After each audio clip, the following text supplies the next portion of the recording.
Boa tarde, alunos do quinto ano. Hoje, quarta-feira, dia 18 de agosto, teremos aula de português e história. Português em classe, faremos a leitura do texto Rapunzel, páginas 94 e 95, e as atividades estudo do texto e do vocabulário, páginas 96 e 97. Na página 98, faremos uma revisão de adjetivo. Um pastor de ovelhas achava a vida monótona, por isso inventava de tudo para se distrair. A sua diversão favorita era fingir que estava em apuros. Um lobo, socorro, socorro, costumava gritar aos quatro ventos. Quando as pessoas do povoado vinham em seu socorro, encontravam-no perfeitamente seguro, rindo a valer. Um dia apareceu um lobo de verdade na frente do pastor. Desesperado, ele começou a gritar como sempre fazia.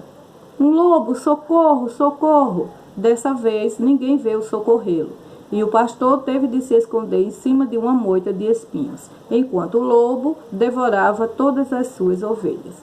Moral da história: quando os mentirosos falam a verdade, ninguém acredita. As palavras que estão em destaque no texto são adjetivos, pois elas caracterizam os substantivos que acompanham.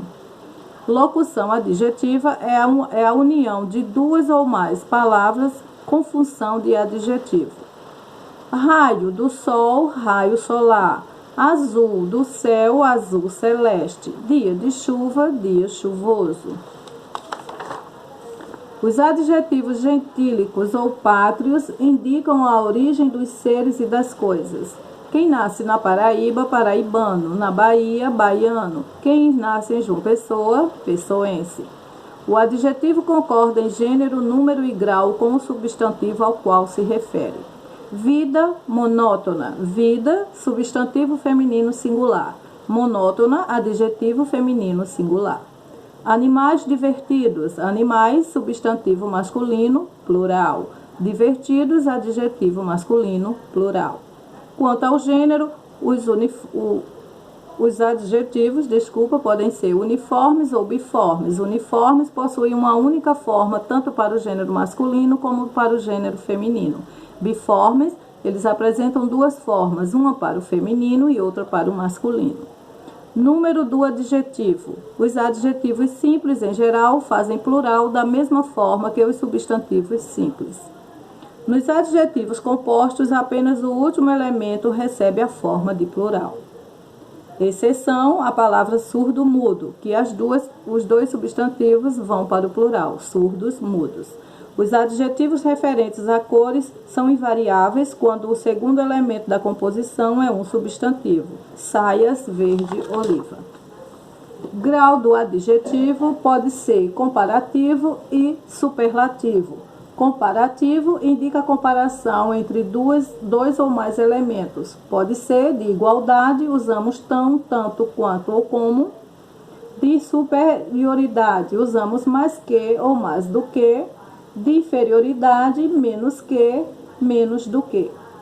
Os adjetivos bom, grande, mau e pequeno possuem formas especiais para o comparativo de superioridade. Bom, melhor.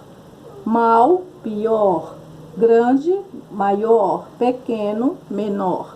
Superlativo apresenta características de maneira muito elevada em nível máximo.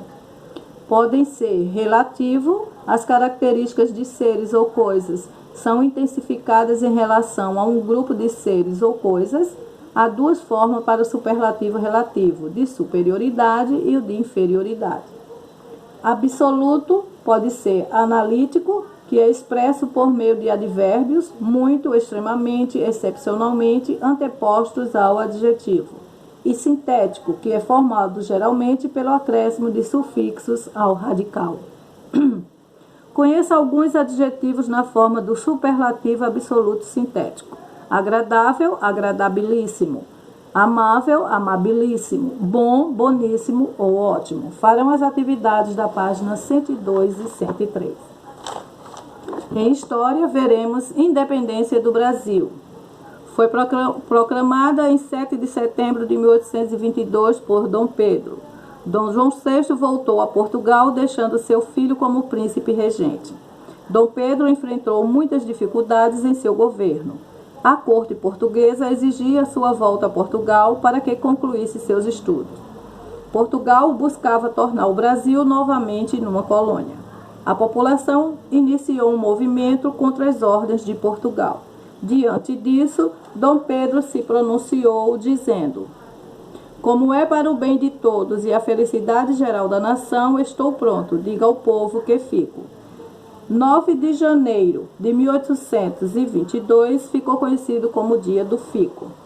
Às margens do riacho do Ipiranga, ele ergueu sua espada e falou solenemente: independência ou morte. O hino da independência foi composto por ele. O Brasil passou a ser uma monarquia, ou seja, passou a ser governado por um rei ou um imperador, após a independência.